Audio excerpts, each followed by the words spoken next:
મધ લેવા માટે. હા, પહેલા ખેડૂતો શું કરતા હતા કે જ્યારે મધ લેવાનું હોય તો જો મધ पूरा હતા ને तो नीचे आग लगा देते थे ना, तो उससे क्या होता था पूरा मधुमक्खी मर जाती थी ना.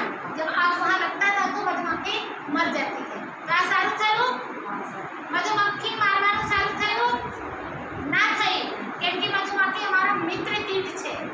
આના જિંદગી બચાવવાનું ખેડૂતના કર્તવ્ય છે, કેમ કે આ અમારા ખેતીમાં વધારો કરે છે, ઉત્પાદન.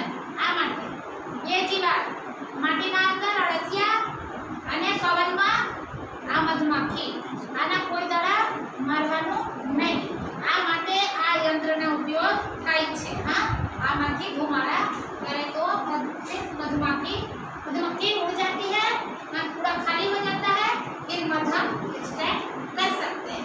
ठीक है ना? तो બધા લોકો આના ઉપયોગ કરજો और फिर ऐसे मत उड़ाना. बीजा कूड़ा में भी है ना, आ नहीं कि तुम्हारे डब्बा में जो कदाच कभी कहीं भी लगाना हो ना, तो भी इससे घुमा करके मक्खियों को उड़ा दो. लेकिन जला